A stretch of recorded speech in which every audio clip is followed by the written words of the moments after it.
Orang-orang yang di neraka ini memanggil penghuni surga mengatakan apa? An afidu alaina minal ma. Mereka minta seteguk air saja. Tolong bagikan kepada kami air. Au mimma razaqakumullah. Atau apa saja yang Allah rizkikan kepada kalian. Mereka minta air atau makanan. Yang ketika hidup di dunia mereka minum semau. Selamat datang di channel Kalam Syiar FM. Tadi siang ana sempat ngobrol sama Pak Wali Kota. Beliau menyampaikan ketika ana bertanya apa sih masalah yang paling krusial di Kota Makassar ini. Beliau sampaikan masalahnya kayaknya manusianya, Ustaz. Manusianya. Banyak orang yang mengatakan sistemnya yang bermasalah, tapi ternyata masalah besarnya itu di manusianya. Maka kajian ini dihadirkan dalam rangka kita lebih menjadi manusia yang beradab. Salah satu sila di Pancasila apa? Kemanusiaan yang adil dan beradab. Maka semoga Allah Azza wa Jalla menjadikan pertemuan kita ini pertemuan yang diberkahi, dan perpisahan kita nantinya perpisahan yang selalu dijaga sama Allah Subhanahu wa taala. Bapak-bapak, ibu-ibu rahimakumullah. Dunia ini penjara. Buat siapa? Buat orang yang beriman. Nabi kita Muhammad alaihi salatu wassalam mengatakan ad-dunya sijnul mu'min. Dunia itu penjara buat orang beriman. Wa jannatul kafir. Dan surga buat orang-orang kafir. Dari sisi mana kok dikatakan dunia itu penjara? Karena orang beriman itu terikat dengan aturan yang membuat dia tidak bisa berbuat seenaknya.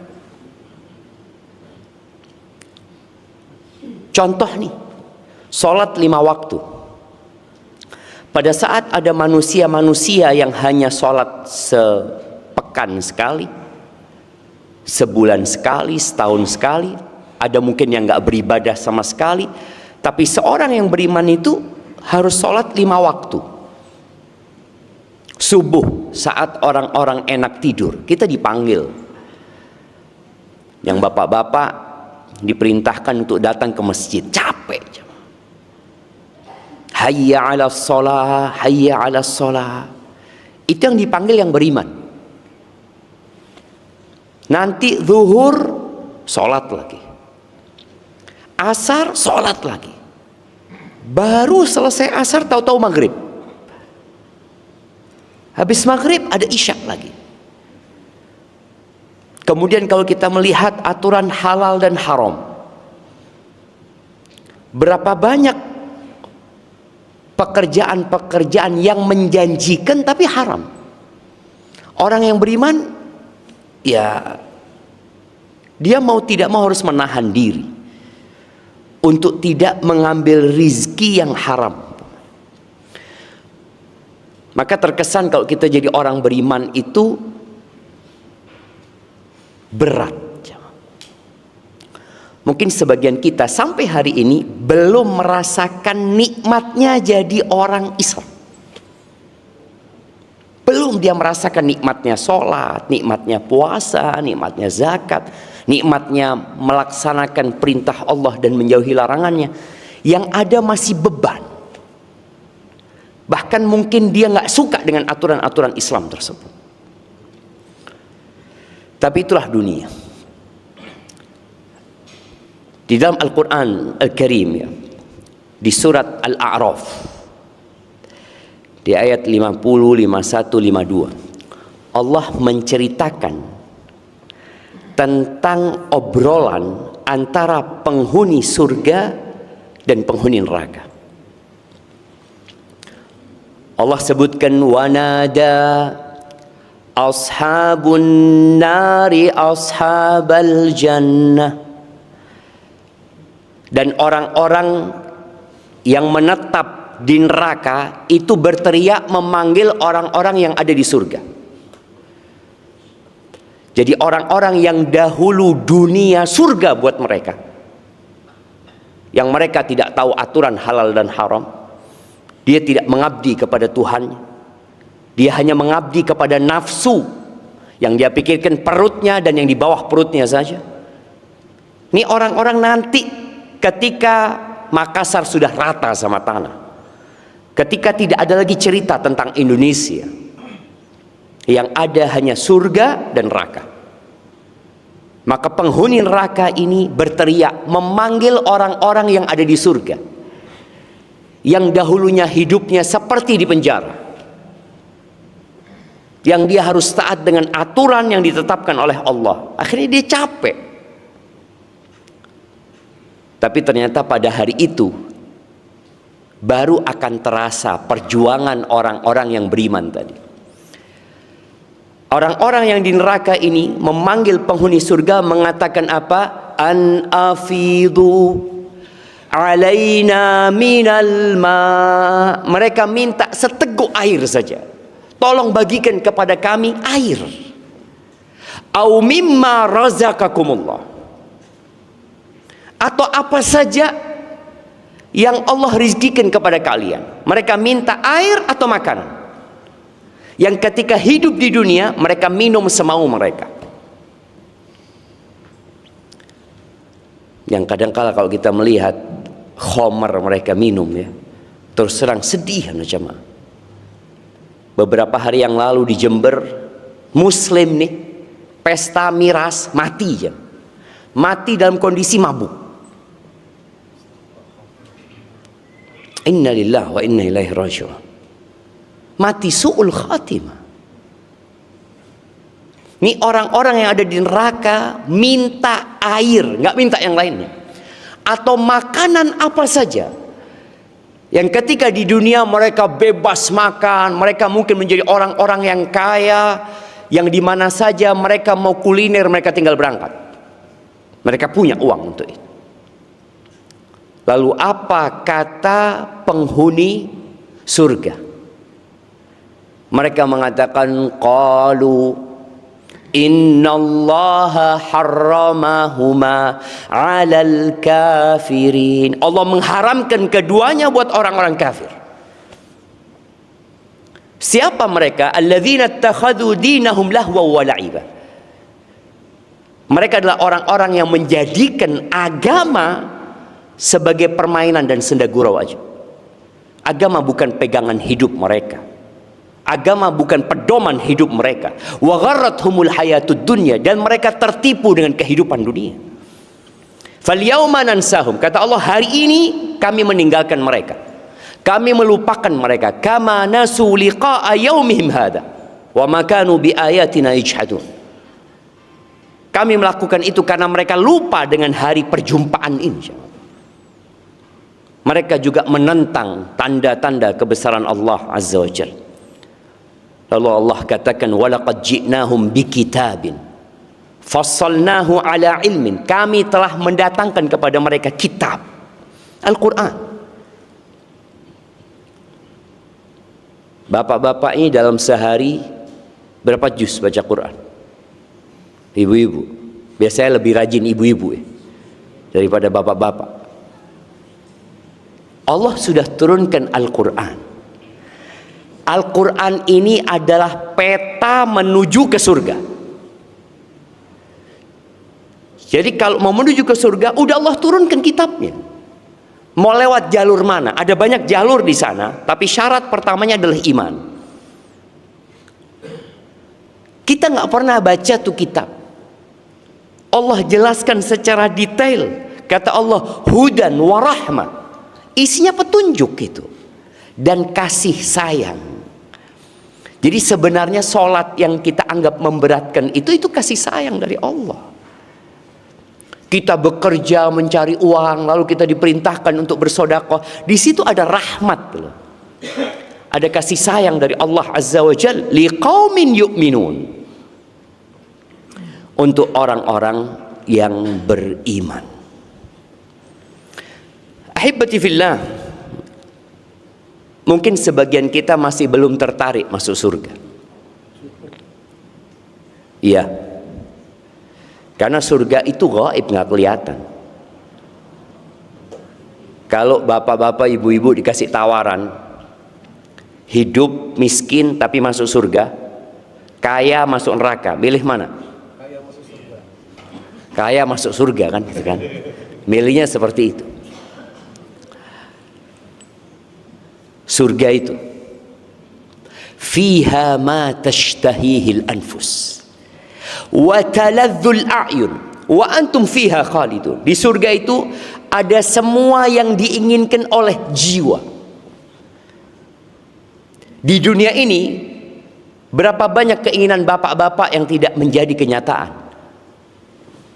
Nggak bisa. Tapi di surga apa saja. Sampai dikatakan nanti di surga itu, ketika penghuni surga sedang duduk bersama-sama, tahu-tahu ada awan yang melewatin mereka. Lalu awan itu bertanya, "Madza turidun?" Kalian mau apa? Ada yang minta hujan ini, hujan ini, hujan ini, sampai ada yang minta hujan bidadari. Bayangin antum jamaah. Di dunia antum melihat istri antum tambah hari tambah tua. Ya itulah dunia. Apa bisa istri antum kembali muda di dunia? Ibu-ibu, kita lihat ibu mau skincare, mau apa, tetap tua. Nggak bisa dibohongin. Itu dunia. Tapi di sana, Allahu Akbar.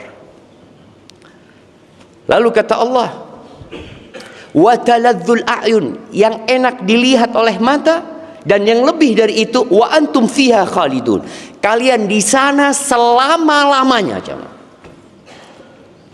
Di dunia siapa yang selama-lamanya jadi raja? Gak ada. Nabi Sulaiman jadi raja, ya mati. Nabi Sulaiman disebutkan punya istri berapa? Berapa istrinya Nabi Sulaiman? Nah, ada 100 yang mengatakan, ada yang 300 yang tapi mati Nabi Sulaiman. Mati. Fir'aun pernah berjaya, tapi nggak lama. Presiden kita paling lama siapa? Pak Harto. Mati juga. Nggak ada. Jadi kesenangan yang kita dapatkan di dunia ini, mau seenak apapun tetap sementara. Ya sebagian mungkin liburan kemana orang-orang Makassar kalau liburan ini? Pantai Losari. Enggak lah. Apa Raja Ampat? Malino. Kira-kira di Malino berapa lama jemaah? Berapa?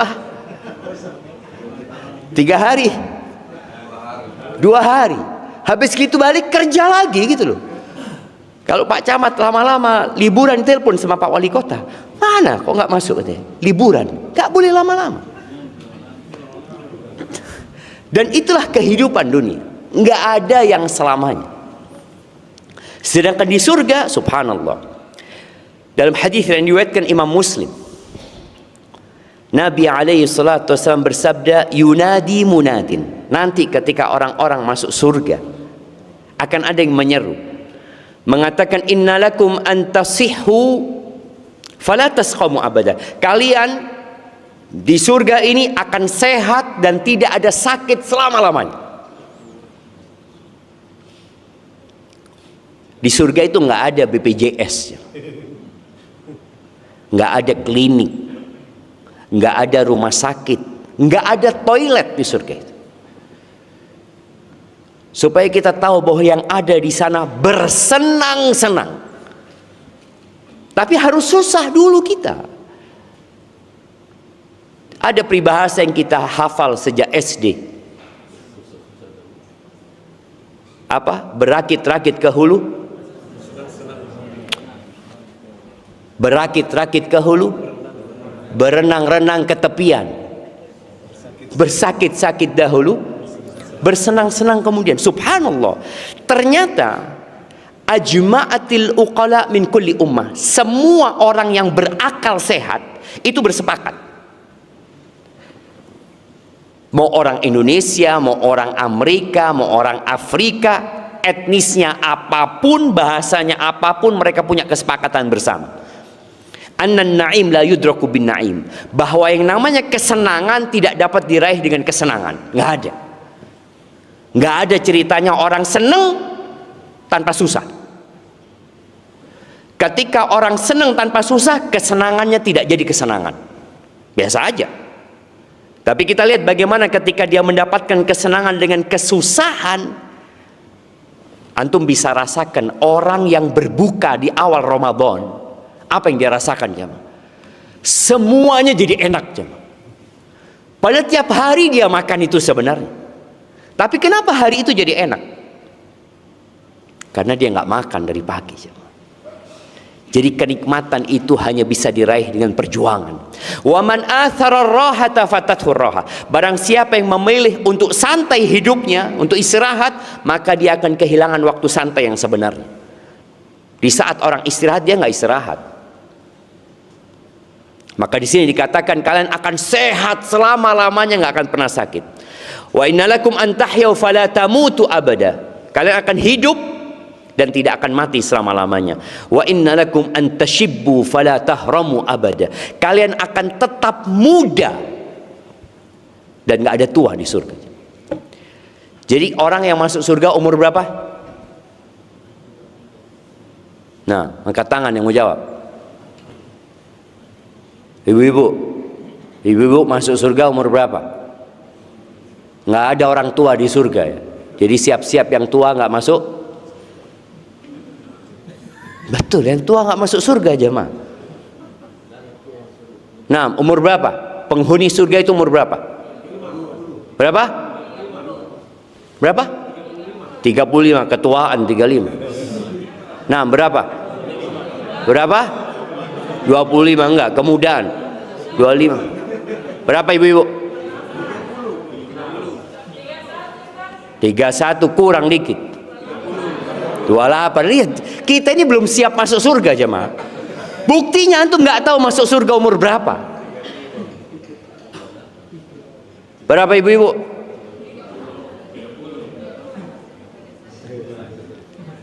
33. Kata Nabi SAW, abna 33 san. Umurnya 33, itu masa mateng. 33.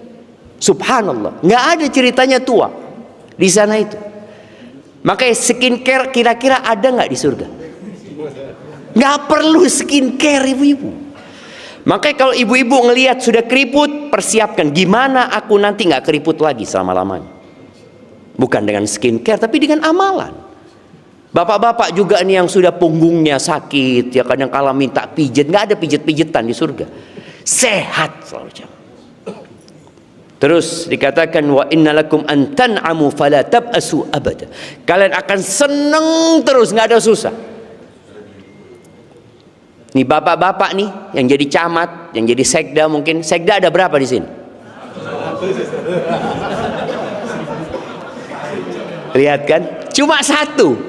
Tapi di surga antum mau jadi sekda semuanya bisa.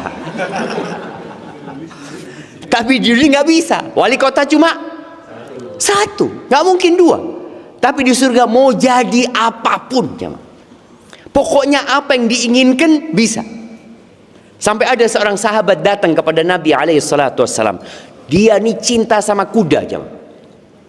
Kan ada orang-orang yang kasih hobi ya sama sesuatu, ada yang hobi moge mungkin ya. Ini sahabat suka sama kuda.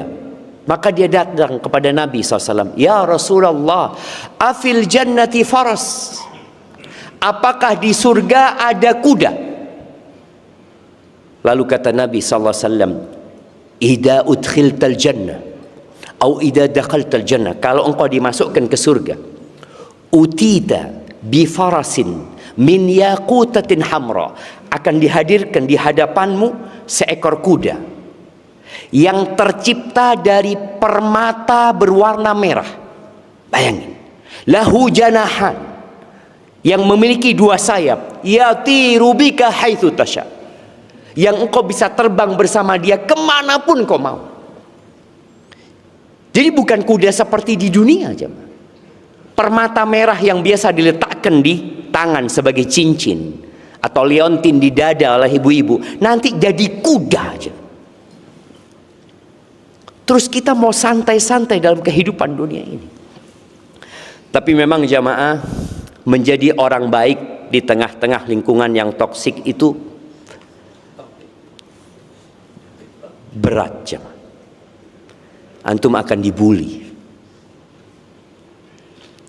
Dan subhanallah ya, di surat Al-Mutaffifin Allah ceritakan bagaimana orang yang baik dengan orang yang jahat.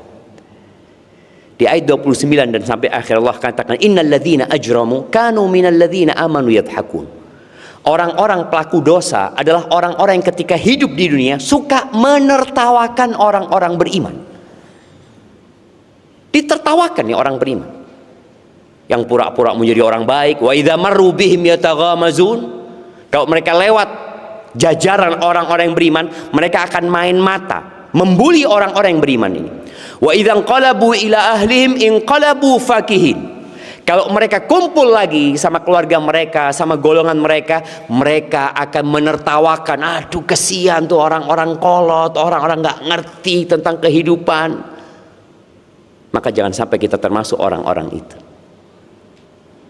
Karena nantinya ketika kiamat terjadi, kita akan tahu siapa sebenarnya yang kolot dan siapa yang sebenarnya sedang menuju kepada kehidupan yang abadi. Ahibati fillah, di surat At-Tur Allah menceritakan obrolan penghuni surga supaya kita tahu penghuni surga itu kok bisa sih masuk surga. Di ayat 25 Allah mengatakan, wa aqbala ba'duhum ala ba'di yatasaalun. Mereka saling berhadap-hadapan. Mereka saling bertanya, kamu kok bisa sih masuk surga? Gimana ceritanya? Seperti obrolan orang-orang di dunia. Biasanya tanya, usahanya apa? Gimana antum bisa di posisi ini? Ceritanya seperti apa? Itu di surga terjadi obrolan. Apa kata mereka? Qalu inna kunna qablu fi ahlina musyfiqin. Dulu waktu kita hidup di dunia, di keluarga kita tuh takut. Ada ketakutan kepada siksa neraka. Ada ketakutan apakah kita akan bisa melewati sirat yang berada di atas api neraka. Ada kekhawatiran. Kita nih punya rasa takut itu atau tidak? Kalau kita nggak punya rasa takut, maka kita akan menerjang aturan-aturan Allah Subhanahu wa ta'ala. Contoh nih, ketika seorang naik motor nggak pakai helm, dia nggak takut ya, jalan aja dia. Tahu-tahu ada razia. Apa yang terjadi? Dia ditilang. Yang takut pakai helm, ketika melewati razia dia aman. Apa yang menyebabkan dia aman? Dia punya rasa takut, sehingga dia menjalankan aturan tersebut. Maka kita perlu memiliki rasa takut. Ana baca daftar wali kota Makassar. Ada di sini daftarnya. Itu gambar di atas, gambar wali kota. Mulai tahun berapa yang ada di situ? Tahun berapa? Ana baca, ternyata wali kota pertama di Makassar ini, itu namanya G.E. Dambring. Dia menjadi wali kota 1927. Ya, masih dalam penjajahan Belanda. Sudah ada wali kotanya di sini. Belum ada Indonesia jamaah. Yang ada dulu Nusantara. Nama Indonesia itu baru lahir 1945 ketika merdeka. Sebelumnya nggak ada. Yang ada pemerintahan Hindia Belanda. Baik. Namanya Dambring. Kemana Dambring sekarang? Mati dia sudah. Mati tahun 29. Kemudian digantikan oleh G.H. de Groot. Dia menjabat 1927 sampai 1931. Dia juga mati sudah jemaah. Kemudian digantikan lagi oleh penggantinya Berkenkamp. Dilanjutkan terus sampai 1942. Siapa gubernur Makassar? Anak kasih hadiah. Yang tahu? 1942 belum ada Indonesia. Jepang. Siapa namanya? Siapa? Yamasaki. Oh, masya Allah, kasih hadiahnya betul ya ini. Nah, Yamasaki Afan.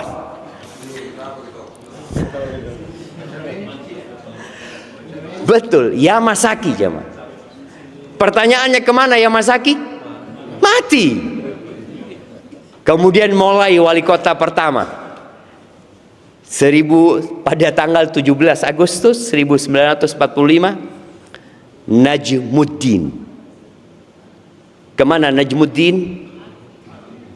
Sudah mati jemaah. Dia tahun 50 mati. Dia lahir 1907, mati 1950. Berarti matinya umur berapa? 43. Sekarang dia di kuburan sudah berapa tahun? Sudah 76 tahun. Kita lihat ya, dia di perut bumi lebih lama daripada di muka bumi. Selesai. Dia hanya menjabat berapa lama? 1 bulan. Dia tanggal 17 Agustus, kemudian turun 11 September tahun 45 jam. Kemudian digantikan oleh orang Belanda lagi, Van Zuyten ya. Van Zuyten ini sampai Desember 46. Kemudian digantikan oleh Abdul Hamid, digantikan oleh Salawati Daud, partainya PKI. Kemudian diganti oleh GM Qaimuddin, lalu diganti oleh Mewengkang. Mewengkang, betul. Terus diganti Sampara Daeng Lili, diganti oleh Ahmad Dara Syahruddin, diganti oleh Muhammad Yunus Daeng Mile, Abdul Latif Daeng Masiki, Aurepala Muhammad Daeng Patompo, Abu Stam, dan Siraib Suwahyo, Malik Baso Masri, Malik B Masri, B-nya itu Baso. Iya, Malik Baso Basri, Masri. Kemudian Amiruddin Maula. Bapak Amiruddin masih hidup? Sudah meninggal. Kemudian Bapak Ilham Arif Sirajuddin, istrinya masih ada. Oh, wakil wali kota, alhamdulillah. Suaminya masih ada, alhamdulillah. Heri Iskandar masih ada. Bapak Ilham Arif Sirajuddin. Kemudian Bapak Muhammad Ramdan Pomanto masih. Yang sekarang Bapak Munafri Arifuddin masih hidup. Kita lihat posisi mereka ini berganti. Dan bapak-bapak sekarang yang sedang berada di posisi yang kiranya bagus, nanti akan meninggalkan posisi tersebut. Yang jadi sekda, dulu yang jadi sekda orang lain. Dan engkau pun akan diganti oleh orang lain. Kenapa? Kita akan mati jemaah. Maka kita perlu menumbuhkan rasa takut bagaimana tatkala keluarga kita meninggalkan kita atau kita meninggalkan mereka. Kata Nabi SAW, yadba'ul mayyit thalath. Yang ikut mayit ke kuburan itu 3. Yang ikut 3. Yarji'u itsnan wa yabqa wahid. Yang 2 pulang, yang 1 menetap bersama dia. Sebutkan yang menetap dan sebutkan yang pulang. Nah, angkat tangan yang mau jawab. Silahkan. Yang menetap amal baik. Kemudian yang pulang,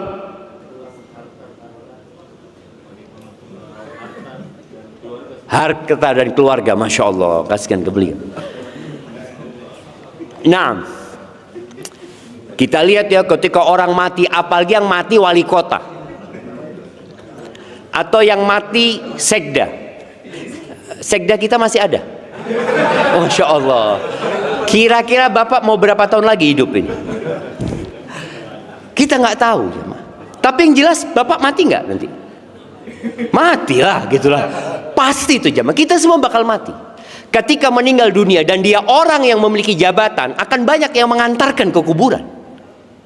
Akan banyak jemaah. Subhanallah. Waliullah itu orang yang dicintai Allah, nggak harus banyak yang mengantarkan ke kuburan.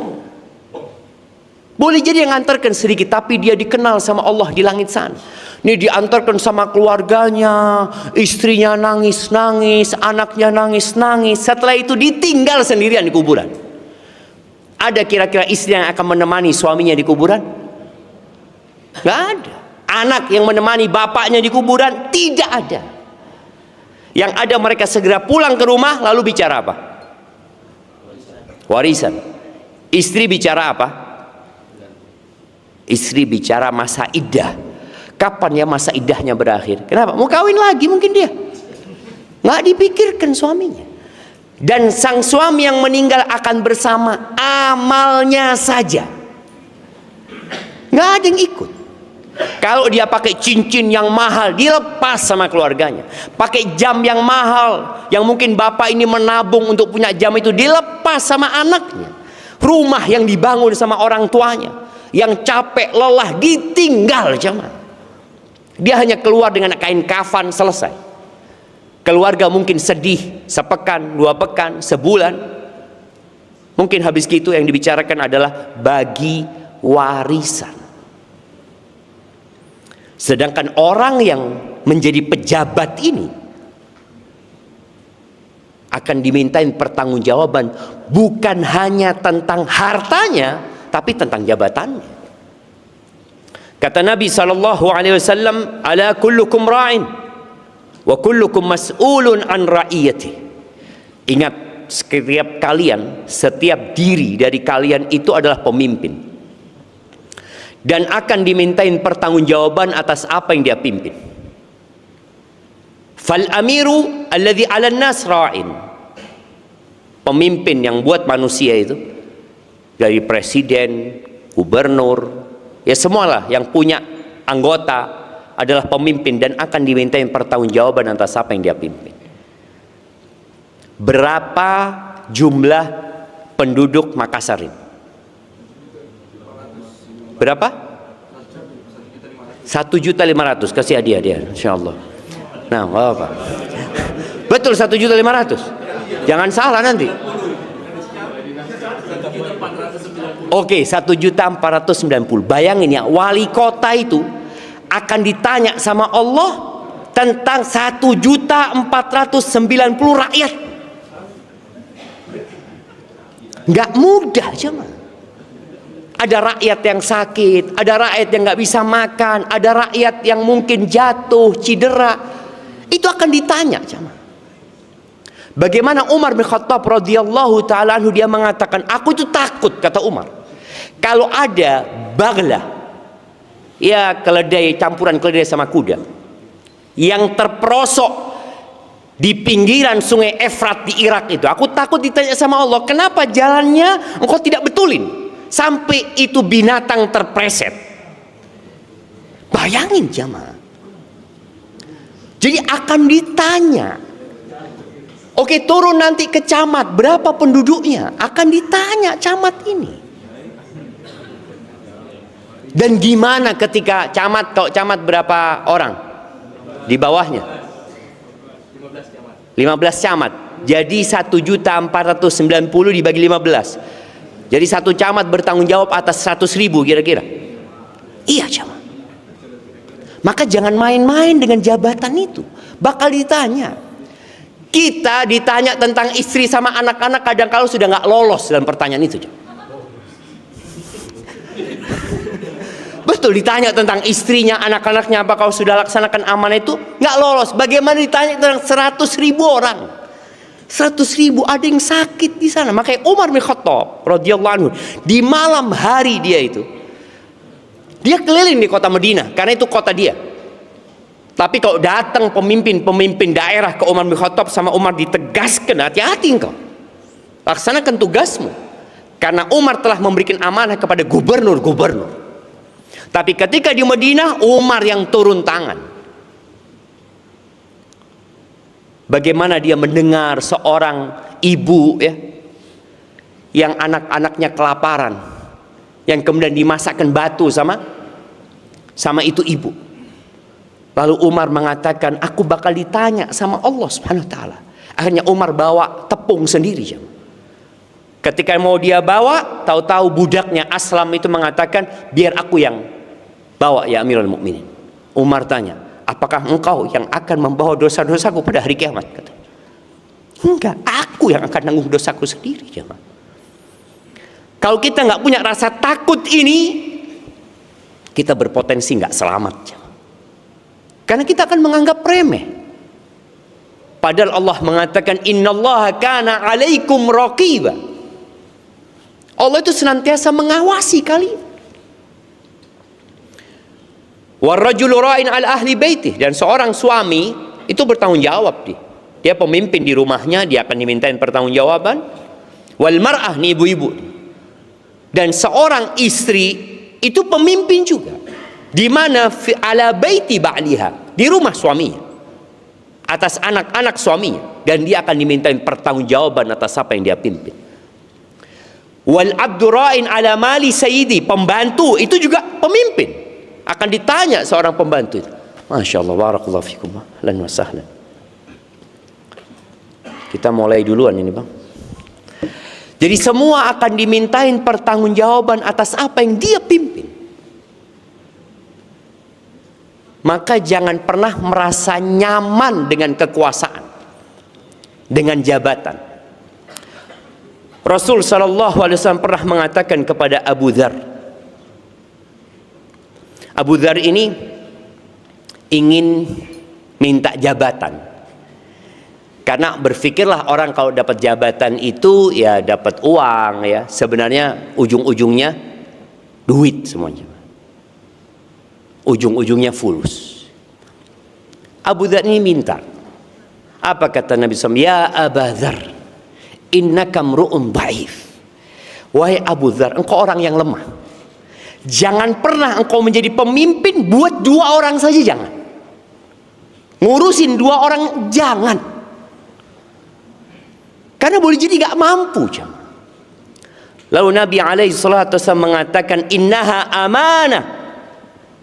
Jabatan itu amanah. Wa innaha yaumal qiyamah khizyun wa nadamah. Dan jabatan itu pada hari kiamat akan menjadi kehinaan dan penyesalan. Yang di dunia orang berharap, yang di dunia orang itu ya berusaha, menjadi kebanggaan dia mendapatkan posisi tersebut, kelak pada hari kiamat akan menjadi kehinaan. Ya gimana nggak hina? Dia dituntut oleh 100.000 orang. Presiden kita umpamanya, berapa jumlah rakyat Indonesia sekarang? 280 juta. Bayangkan dia akan mempertanggungjawabkan 280 juta aja. Itu akan jadi kehinaan ketika dia tidak bisa menjawab pertanyaan-pertanyaan yang akan ditujukan kepadanya, dan akan menyesal, kenapa dulu aku mau sama jabatan itu, kenapa aku mau.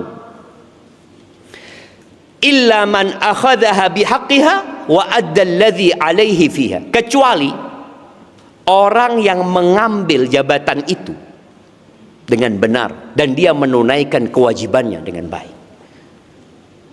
Maka tolong yang sudah dapat amanah itu berusaha untuk menjalankan tugasnya dengan baik.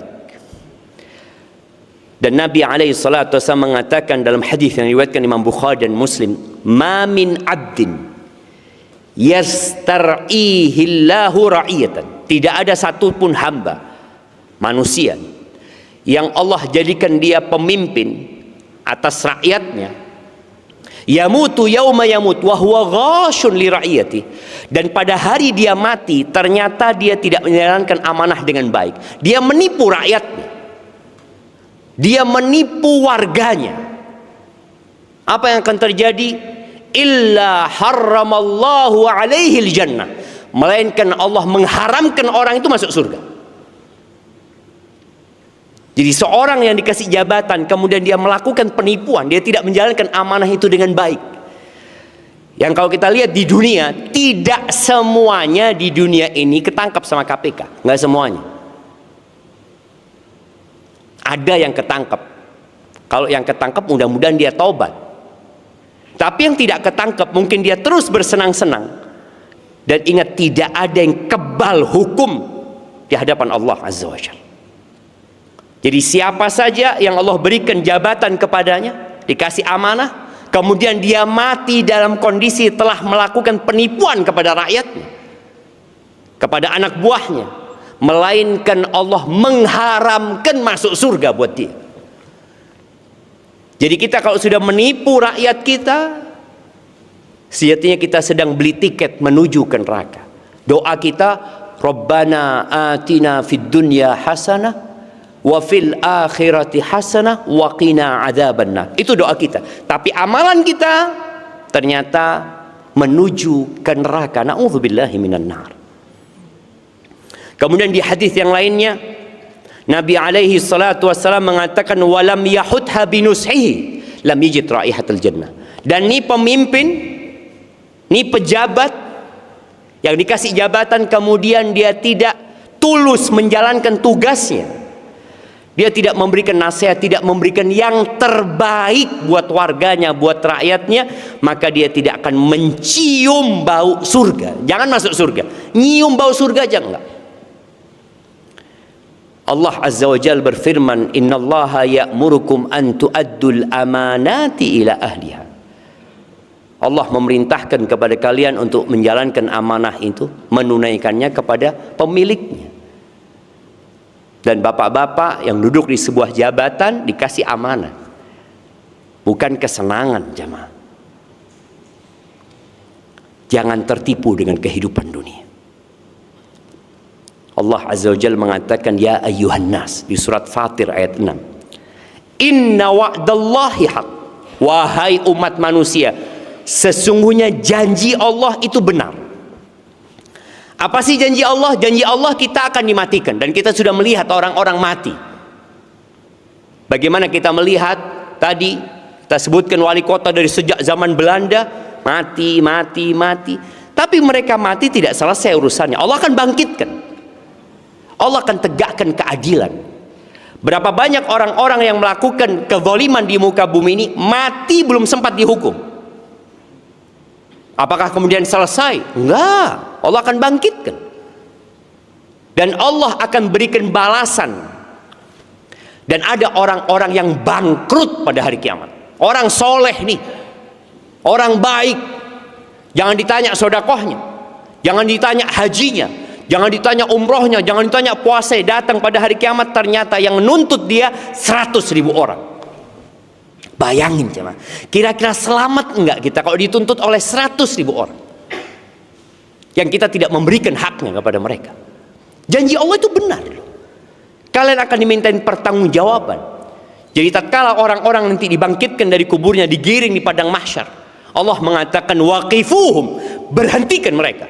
Innahum mas'ulun. Mereka akan dimintain pertanggungjawaban. Seorang suami dimintain pertanggungjawaban tentang istri dan anak-anaknya. Tapi seorang camat tadi yang kita sebutkan akan dimintain pertanggungjawaban tentang orang banyak. 100.000 orang akan meminta pertanggungjawaban kepada Allah. Ini camat saya ya Allah. Kok ketawa bilang camat. Dan benar janji Allah. Fala taghurrannakumul hayatud dunya. Maka kalian jangan tertipu dengan kehidupan dunia. Jangan. Kita sudah melihat mereka pergi dan tidak pernah kembali. Rumahnya ditinggal. Istrinya ketika dia mati dinikahin oleh orang lain. Anak-anaknya sibuk berbagi waris. Ketika sang bapak ditanya, dapat dari mana engkau harta ini? Ada banyak pertanyaan kepada bapak. Tapi anaknya ditanya, dapat dari mana engkau uang banyak itu? Warisan. Jawabannya satu. Dapat dari mana? Warisan. Dan betul. Tapi bapaknya ditanya, ini dari sini, ini dari sini, ini dari sini. Yang halal akan ditanya, yang haram akan diadab. Na'udzubillah min dzalik. Maka jangan tertipu dengan kehidupan dunia. Wallahi jamaah, kata Nabi sallallahu alaihi wasallam, permisalan dunia ini seperti dibandingkan dengan akhirat nanti, seperti seorang yang memasukkan jarinya ke lautan. Dia masukkan jarinya ke samudra, kemudian dia angkat. Dia lihat yang ada di jarinya ini, itu dunia. Dan lautan itu akhirat. Maka jangan tertipu dengan kehidupan dunia. Nggak apa-apa, muslim kaya itu nggak apa-apa. Tapi ambisinya tetap akhirat. Karena kalau ambisinya akhirat, dia tidak akan makan yang bukan haknya. Dia tidak akan menzalimin orang lain. Karena ambisi dia di akhirat. Aku mau kaya, kan nggak apa-apa. Sahabat Nabi kita lihat radhiyallahu taala anhum, Abdurrahman bin Auf kaya, Utsman bin Affan kaya raya mereka, Talha bin Ubaidillah kaya raya. Tapi kita lihat bagaimana mereka mendapatkan harta dan kemana mereka menginfakkan itu harta. Dan bagi para istri, tolong dukung suaminya untuk jadi orang baik. Jangan tertipu dengan kehidupan dunia. Wala yaghurrannakum billahil gharur. Jangan mau ditipu sama setan. Setan itu tukang tipu. Maka bagaimana suami itu tidak bawa ke rumah kecuali yang haknya. Bagaimana suami menjalankan tugasnya dengan baik. Ada wanita-wanita yang menjadi kunci-kunci pembuka pintu kebaikan. Tapi ada istri-istri yang menjadi kunci-kunci pembuka pintu kejahatan. Maka hendaklah bapak-bapak yang punya istri melihat apakah istrinya mendukung dia menuju surga atau ternyata mengajak dia masuk neraka. Ahibati fillah, orang yang amanah akan dijaga di dirinya dan keluarganya. Jangan pernah takut sama anak-anak antum nanti. Karena sebagian orang itu mencari harta dengan jalan yang haram. Untuk siapa? Untuk istri, untuk anak. Saya punya anak sekian, sekian. Akhirnya dia berpikir bagaimana menghidupi anak-anaknya nanti ketika dia selesai dari jabatannya. Orang yang amanah menjalankan tugasnya dengan baik. Ada cerita di masa pemerintahan Abbasiyah. Jadi kita tahu ada khilafah Umayyah kemudian berganti dengan Abbasiyah. Di pemerintahan Abbasiyah mereka bertanya kepada orang-orang ulama-ulama yang pernah hidup bersama khalifah-khalifah Umayyah. Maka dia, gimana sih khalifah-khalifah yang dahulu? Lalu diceritakan, aku sempat hidup bersama Umar bin Abdul Aziz. Kita tahu ya, Khalifah Umar bin Abdul Aziz yang sampai disebutkan tentang keadilannya itu seperti termasuk dia Khalifah yang kelima, seakan-akan disebutkan seperti itu. Ketika Umar bin Abdul Aziz ini mau mati jemaah, itu Perdana Menterinya ngomong, wahai Amirul Mukminin, kau masih hidup nih, kau masih berkuasa. Anaknya Umar bin Abdul Aziz itu belasan jemaah. Dan masih kecil-kecil. Kata menterinya, engkau wasiatlah kepada mereka. Kasih apa kek, kasih ini, kasih itu. Yang bisa engkau lakukan, karena engkau masih menjabat. Kata Umar bin Abdul Aziz, adkhiluhum alayya. Masukkan anak-anakku semua. Dimasukkan aja. Belasan anaknya yang laki-laki itu. Belasannya. Jadi orang dulu itu anaknya banyak-banyak. Dan mereka tidak takut sama urusan rizki. Ana masih ingat di Bondowoso itu ada seorang ustadz yang sudah meninggal rahimahullahu ta'ala, punya anak 28 dari satu istri. Padahal penghasilannya tidak jelas. Tapi dia yakin setiap anak itu akan membawa rizki masing-masing, gak akan makan rizki orang tuanya. Nih Umar bin Abdul Aziz disebutkan punya anak belasan, dan subhanallah disebutkan laisa fihim baligh, nggak ada yang baligh anaknya ini, masih kecil-kecilan kerja. Nangis Umar bin Abdul Aziz ketika melihat mereka. Lalu Umar bin Abdul Aziz mengatakan kepada mereka, ya bunayya, wahai anak-anakku, kata dia, wallahi ma mana'tukum haqqan huwa lakum.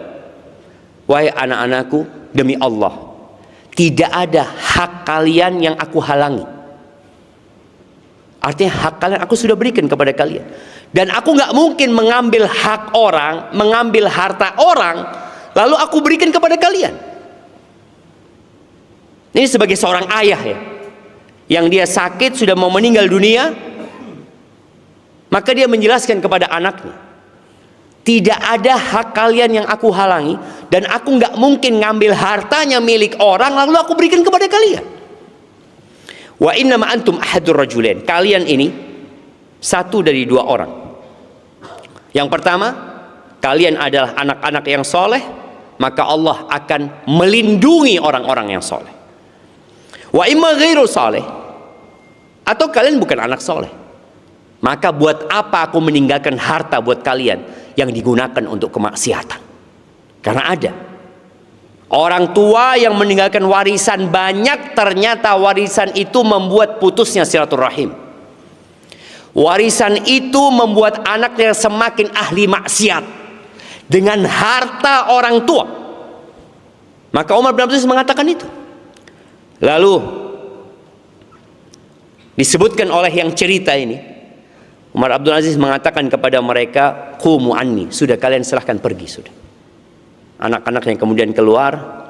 Lalu ulama ini cerita, setelah meninggalnya Umar bin Abdul Aziz, salah satu anaknya itu sukses semua hidup secara ekonomi. Sampai salah satu dari mereka itu biasa sodako 100 ekor kuda di jalan Allah Azza wa Jalla. Padahal ketika mati Umar bin Abdul Aziz, warisannya tiap orang hanya dapat 20 dirham. 20 dirham itu ya sekarang kira-kira 20 juta.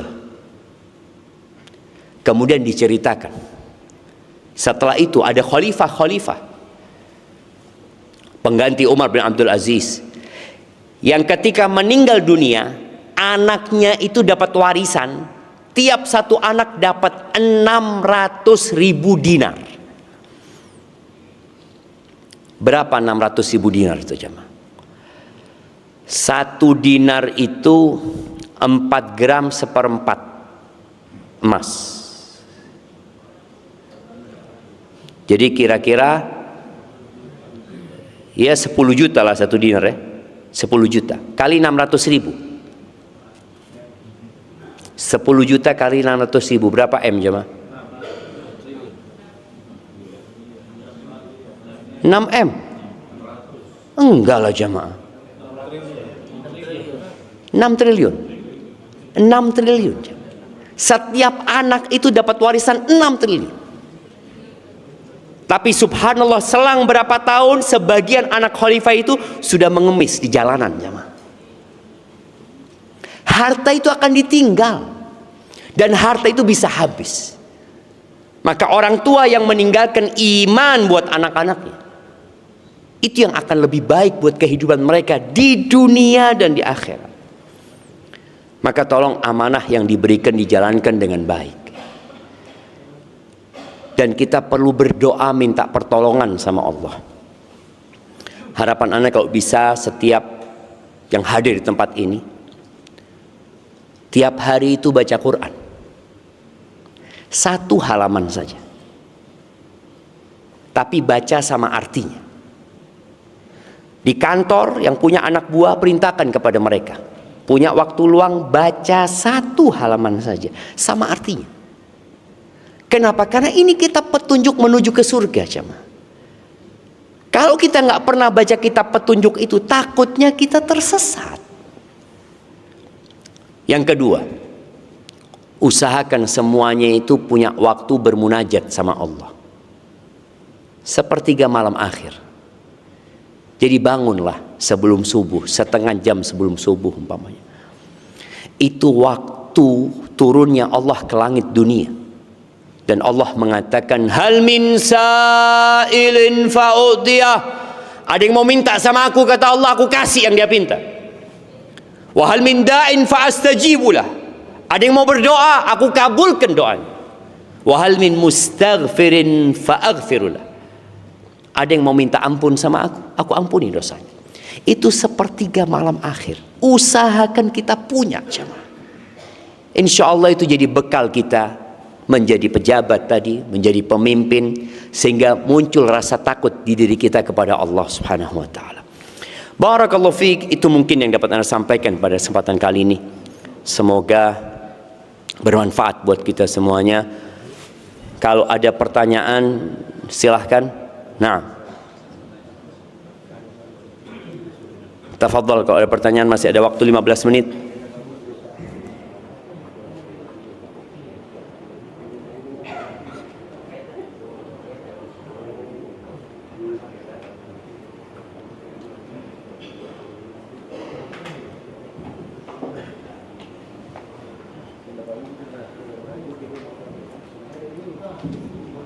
Bismillahirrahmanirrahim. Assalamualaikum warahmatullahi wabarakatuh. Waalaikumsalam warahmatullahi wabarakatuh. Ini Ustaz, apakah saya bisa bertanya di luar daripada judul kajian? Tafadhali, barakallahu fiik. Alhamdulillah, Rasulullah, la haula wa la quwwata illa billahil aliyyil azim. Perkenalkan, nama saya Irma. Saya mau bertanya Ustaz terkait kematian. Banyak saya lihat di media sosial tentang kematian, di mana baru-baru ini di Sulawesi Selatan kita dilibatkan dengan kematian salah satu anak muda pembalap nasional.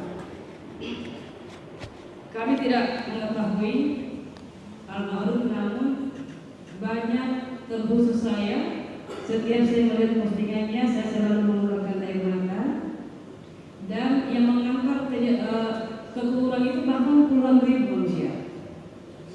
Mohon maaf, bahkan kalau saya melihat salah satu seorang ustaz meninggal dunia, tapi pengantarnya tidak sebanyak itu. Yang ingin saya pertanyakan, kira-kira amal jariah apa yang dia lakukan semasa hidupnya sampai banyak manusia yang menangis di bagiannya. Sekian dari saya. Wassalam. Waalaikumsalam warahmatullahi wabarakatuh. Naam, jamaah rahimakumullah. Berkaitan dengan yang mengantar jenazah, ada yang banyak, ada yang sedikit. Belum tentu yang sedikit itu bukan orang soleh. Bahkan inna min akhsya awliyaillah, termasuk dari waliullah yang paling khusyuk hidupnya menjadi hamba pilihan Allah itu yang nggak dikenal. Wala yusharu ilaihi bil asab, nggak ada yang nunjuk sama orang ini. Dan kalau mati qallat bawaki, yang menangisinya sedikit. Ada orang nggak kenal sama. Jadi ketika mati yang menangisi sedikit, tapi ternyata dia termasuk waliullah, termasuk kekasih Allah yang paling indah. Karena di muka bumi ini ada orang-orang yang banyak mengantarkan dia ketika mati karena dia orang terkenal. Karena dia ada di medsos, karena dia artis, karena dia pejabat, boleh jadi dia mengantarkan banyak. Dan itu tidak menjadi standar orang itu orang soleh. Tapi kalau orang itu memang hidupnya orang soleh, di sini kita berhusnudzon bahwasanya dia memang orang-orang soleh. Buktinya banyak yang mensolati, banyak yang mendoakan dia. Anak ingat ada seorang artis yang ketika mati ramai jemaah. Padahal dalam hidupnya ya dia hanya mengajak kepada hiburan, tidak mengajak kepada ketaatan kepada Allah Azza wa Jalla. Apa kira-kira amalan agar kita matinya husnul khotimah? Dalam sebuah athar atau dalam sebuah hadis disebutkan, liyakun li ahadikum khib'un min amalin soleh. hendaklah setiap kalian ini memiliki amal soleh yang tersembunyi. Buat para istri, apa amal soleh yang tersembunyi kira-kira, ibu-ibu? Nah, apa kira-kira amal soleh istri yang tersembunyi? Bapak-bapak, anda tanya. Apa? Nih, bapak-bapak ngomong izinkan suami poligami, katanya bapak. Ya bukan tersembunyi itu.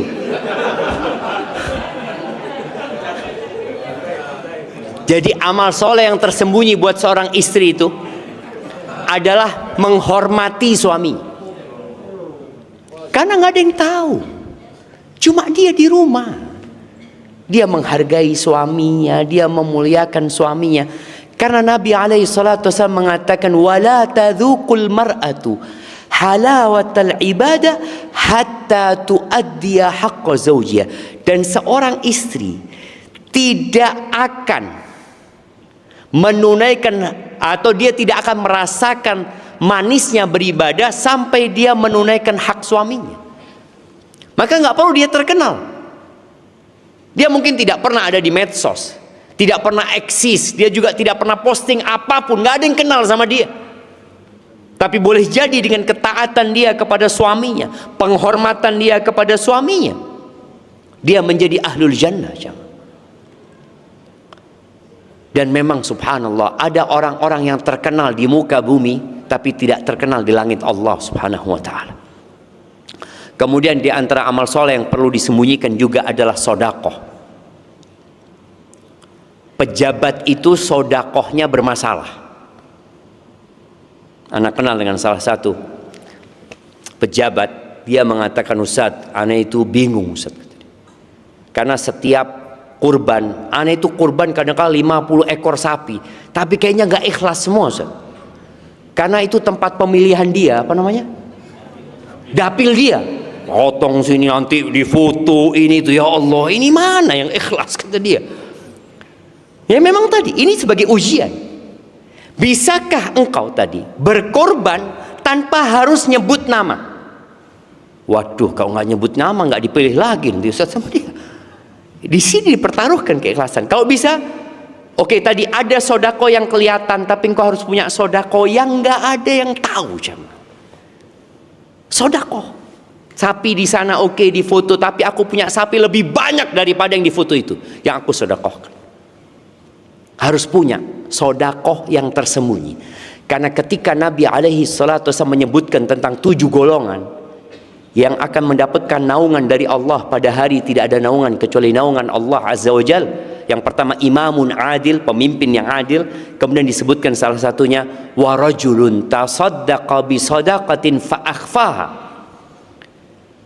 Dan seorang yang bersedekah kemudian dia sembunyikan, hatta la ta'lam yaminuhu atau shimaluhu ma tunfiq yaminu, sampai tangan kirinya nggak tahu yang disedekahkan sama tangan kanan. Jadi kalau perlu bapak-bapak ini sedekah, istrinya pun nggak tahu, kecuali yang ATM-nya dipegang istri, jadi sulit mau sedekah, harus laporan dulu sama istrinya gitu kan. Tapi usahakan tadi punya amalan yang tersembunyi. Jadi kalau tadi dikatakan anak pemuda itu ya, dan memang ada jemaah orang-orang yang awalnya nggak benar, tapi matinya husnul khotimah. Boleh jadi dia punya amalan tersembunyi. Dan ada orang yang soleh menurut orang, tapi matinya su'ul khotimah. Boleh jadi dia malah punya dosa yang dia sembunyikan. Maka tolong kita kalau mau menyembunyikan jangan dosa, tapi amal soleh ya. Kemudian banyak-banyak berdoa lagi. Doa minta husnul khotimah ya. Doa minta husnul khotimah. Barakallahu fiik. Mungkin seperti itu. Jadi kita perlu menjaga keikhlasan kita, Bu ya. Nah, tafadhal kalau ada pertanyaan lainnya. Nah. Mic-nya? Mana mic-nya?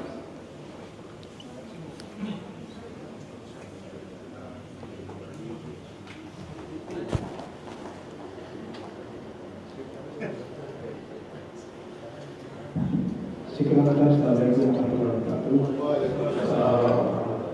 Izin bertanya ada dua. Yang pertama terkait rezeki.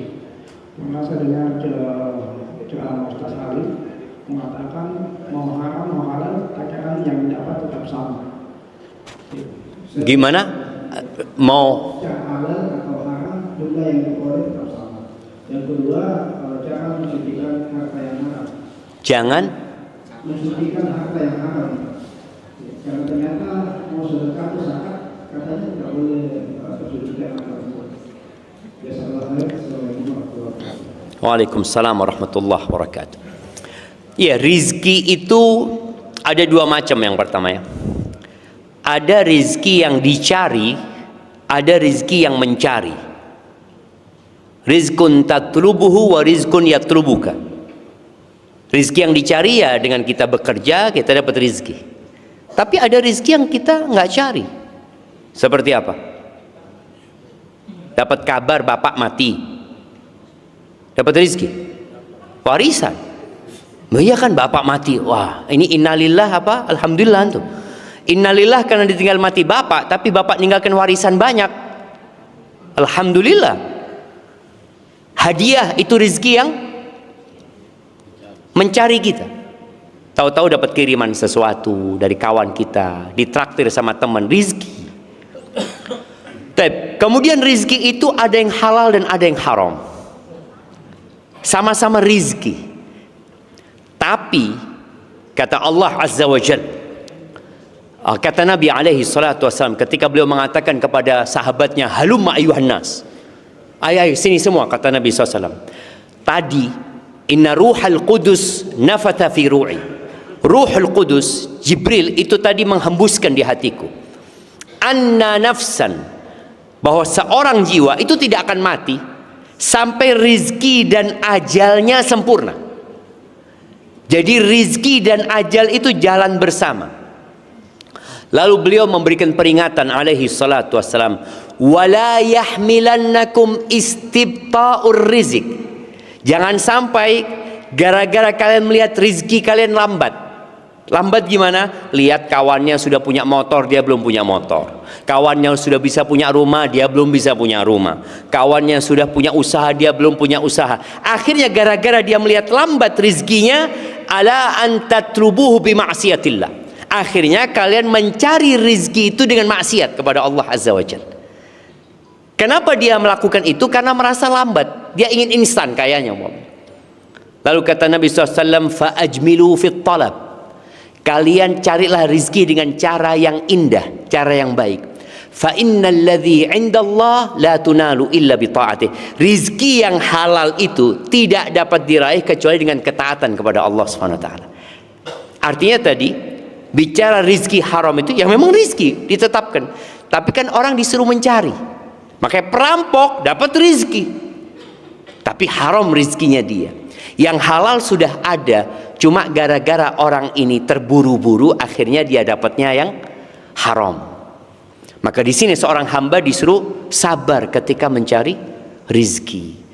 Terus ahibati fillah, jadi rizki itu belum tentu nikmat, karena ada rizki yang adab.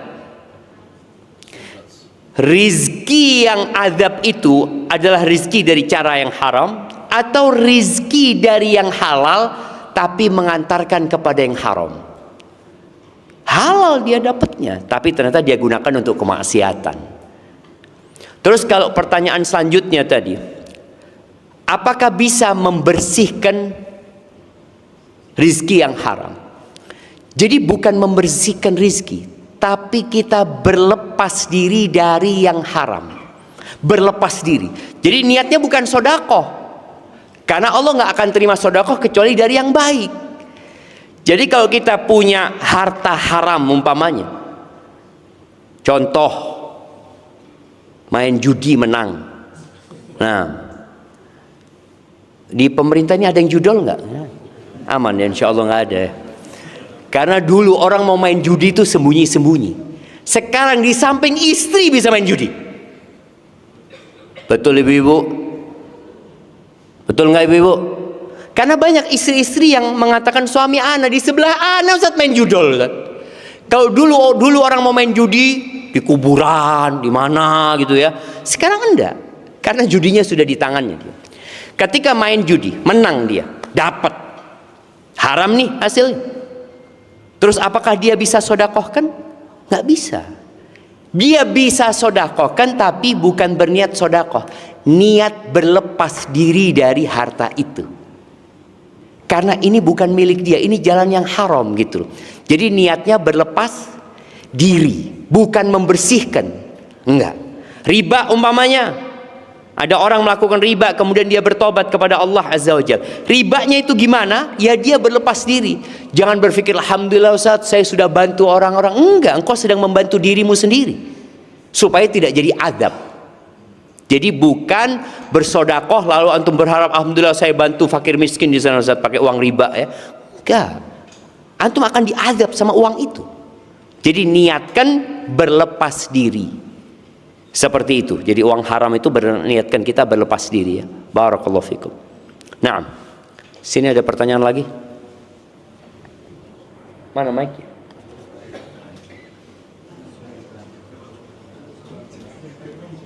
Oh, mic-nya sudah ke ibu-ibu. Oke, kita ibu-ibu dulu. Naam, silakan. Assalamualaikum warahmatullahi wabarakatuh. Waalaikumsalam warahmatullahi wabarakatuh. Semoga Allah selalu memberkati Ustaz, keluarga dan semua tim. Ustaz izin bertanya Ustaz, yang pertama kita semua diberikan amanah untuk yang akan kita pertanggungjawabkan nanti Ustaz, baik itu ya sebagai pemerintah, sebagai istri atau sebagai anak. Adakah doa yang Rasulullah SAW ajarkan kepada kita agar hati ini tidak bolak-balik Ustaz, tidak mengharapkan validasi dari masyarakat atau ujian dari masyarakat apabila dia pemerintah, tidak mengharapkan ujian dari suami. Gimana ujian dari suami? Jika dia sebagai istri Ustaz. Oke, menghadapi suaminya. Iya, dia menjalankan perannya sebagai istri, dia mengharapkan ujian dari suaminya. Betul-betul untuk mengharapkan ridho Allah Subhanahu wa taala karena sungguh hati ini bolak-balik Ustaz. Yang kedua, bagaimana tanggapan Ustaz dengan suatu jabatan yang diperoleh dengan kebatilan dengan alasan bahwa jika dia menduduki posisi tersebut dia akan mudah berbuat kebaikan untuk masyarakat. Apakah kebaikan yang dia buat kepada masyarakat ini otomatis menghapuskan kebatilan yang kemarin? Masya Allah. Barakallah. Yang ketiga, Masya Allah banyak banget ya. Nah, tafadhali.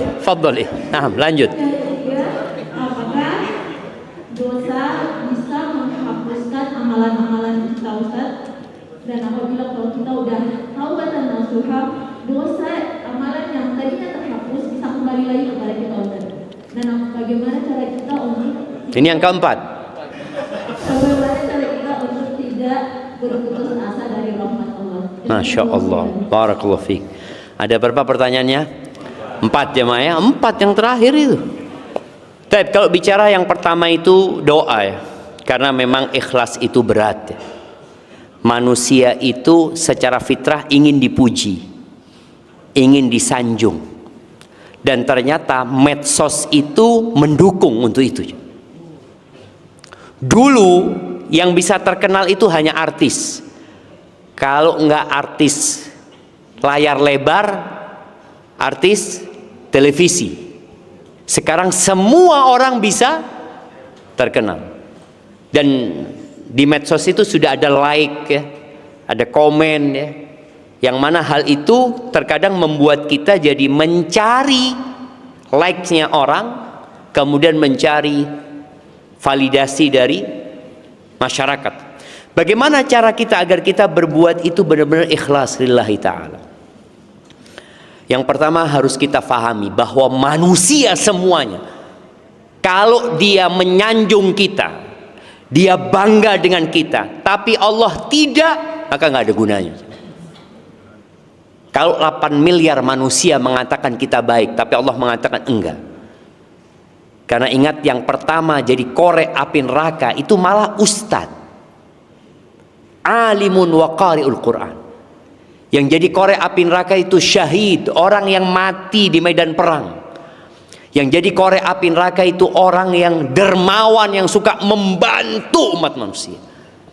Ketika mereka disidang dan ditanya sama Allah Azza wa Jal, orang yang alim ini, ustadz ini, yang hafal Quran ini, ketika ditanya, kau gunakan buat apa nikmat-nikmat yang aku berikan kepadamu? Apa kata orang ini? Ta'allamtu fika wa 'allamtun nas wa qara'tu fika al-Quran. Dengan nikmat yang kau berikan kepadaku, aku belajar ilmu untuk mengharapkan keridhaanmu. Aku ajarkan kepada manusia dan aku menghafal Al-Quran untuk mendapatkan keridhaanmu. Apa kata Allah? Kadzabta, bohong. Engkau belajar hanya untuk mendapat gelar orang yang alim. Engkau baca Al-Quran supaya dapat gelar orang yang hafal Al-Quran. Dan itu sudah engkau dapatkan. Engkau sudah dapatkan dari manusia. Dan itu yang kau cari. Orang yang mati syahid, ketika ditanya apa yang kau kerjakan dengan nikmat-nikmatku, qataltu fika hatta stushhid. Aku berjuang di jalanmu ya Allah sampai aku mati syahid. Benar dia mati di medan perang. Tapi apa kata Allah? Kadzabta, bohong engkau. Engkau selama ini berjuang hanya untuk mendapatkan validasi dari masyarakat, untuk disebut pahlawan, pembela kebenaran, dan kau sudah dapatkan itu. Maka kemudian dilemparkan ke dalam api neraka. Yang ketiga, orang yang kaya raya dan suka membantu orang lain, dia mengatakan, ya Allah, tidak ada satupun jalan kebaikan yang engkau suka rizkimu diinfakkan di sana, illa anfaqtu fihi lak, melainkan aku sudah berinfak di jalan itu untuk mendapatkan keridhaanmu. Masjid dia bangun, janda-janda dia santuni, anak yatim dia bantu, sekolah-sekolah dia bangun. Ketika dia mengatakan aku melakukan itu karena engkau, apa kata Allah? Kadzabta, bohong engkau. Allah itu tahu dengan isi hati kita. Engkau melakukan semua itu untuk mendapatkan gelar Al-Jawad, orang yang baik hati, orang yang mulia, orang yang suka membantu orang lain. Waqad qil, dan engkau sudah mendapatkan itu di dunia, sudah disebutkan. Bahkan boleh jadi orang itu namanya masuk dalam buku sejarah, dicatat dengan tinta emas, di bawah lembaran-lembaran perak, orang yang baik mulia. Tapi bukan karena Allah Azza wa Jalla, maka tidak ada gunanya. Maka cara kita tadi adalah dengan kita sadar, kalau aku melakukan ini untuk manusia, nggak ada gunanya. Maka sebagian ulama mengatakan, kalau engkau nggak ikhlas, nggak usah capek-capek engkau berbuat. Kalau engkau nggak ikhlas, nggak usah capek-capek, karena nggak ada gunanya, nggak ada manfaatnya, sama sekali nggak ada manfaatnya, bahkan jadi adab. Yang kedua, kalau bicara doa, Nabi SAW mengajarkan sebuah doa. Beliau menyampaikan kepada para sahabatnya, la syirku akhfa alaikum min dabibin nam. Syirik itu lebih tersembunyi atas kalian daripada jalannya semut. Kita kadang-kadang ada semut di baju kita, kita nggak sadar. Lebih tersembunyi dari itu. Tadi syirik yang kita minta validasi dari masyarakat, riya, ya, sum'ah. Lalu kata Abu Bakar Siddiq, kaifal khalasu ya Rasulullah wa huwa akhfa min dabibin nam. Gimana cara kita selamat sedangkan dia lebih tersembunyi, lebih samar daripada jalannya semut? Qulu, kata Nabi SAW, katakan doa ini, Allahumma inni a'udzubika an usyrika bika wa ana a'lamu wa astaghfiruka lima la a'lamu. Ya Allah, aku berlindung kepadamu dari melakukan kesyirikan yang aku sadari, yang aku ketahui, dan aku memohon ampun kepadamu dari melakukan kesyirikan yang aku tidak mengetahuinya. Coba kita baca bareng-bareng doanya. Allahumma inni a'udzubika an usyrika bika wa ana a'lam wa astaghfiruka lima la a'lam. Siapa yang hafal? Anak kasih hadiah. Nah, baik, kita ulangi. Allahumma inni a'udzubika an usyrika bika wa ana a'lam wa astaghfiruka lima la a'lam. Siapa yang hafal? Wah, antum angkat tangan, anak kira mau jawab. Jalan dia.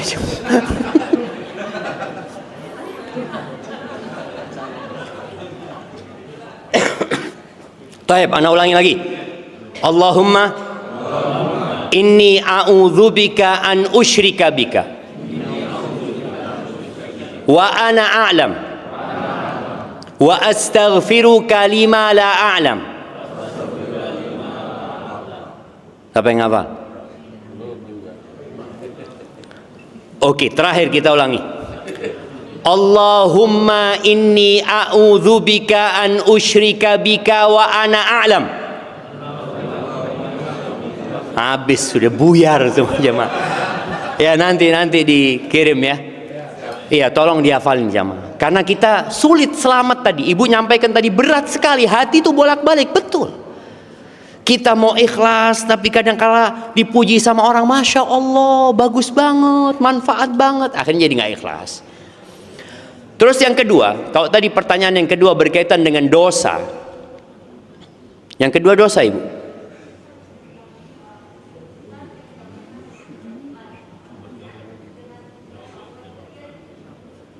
Waduh, anak nggak dengar ini jemaah. Mana mic-nya tadi? Siapa yang ingat pertanyaan kedua? Ya, kasih mic-nya. Ustaz, bagaimana tanggapan Ustaz dengan seseorang yang mendapatkan mengambil kedudukan dengan Oke, siap. Ya, anak ingat. Jazakillah khairan. Tapi ketika orang mendapatkan jabatan dengan cara yang tidak benar, contoh dia bekerja dengan ketika ujian dia itu nyontek, kemudian dapat nilai yang bagus, lalu diterima di jabatan itu. Apakah hasilnya halal atau haram nanti? Ini yang pertama. Apakah kemudian jadi halal hasilnya dia? Para ulama menyebutkan, kalau ternyata dia berkompeten di posisi itu, walaupun jalannya tadi nggak benar, tapi dia bisa menjalankan dengan baik, semoga Allah ampuni dosa-dosa dia. Jadi dia bekerja dengan baik gitu. Hanya saja kan syaratnya harus punya ijazah. Makanya pemerintah kita kan sekarang kan nggak bicara ijazah, bicara skill. Bagaimana orang itu punya skill ya. Walaupun dia umpamanya tadi dulu sempat nyontek ini dan itu. Jadi kalau dia bekerja di posisi itu dan dia berkompeten, dia amanah menjalankan tugasnya, semoga diampuni dosa-dosa dia yang lalu. Kemudian yang ketiga, apakah dosa-dosa yang dilakukan atau amal kebajikan yang dilakukan yang dia nggak ikhlas, itu mic-nya dipegang?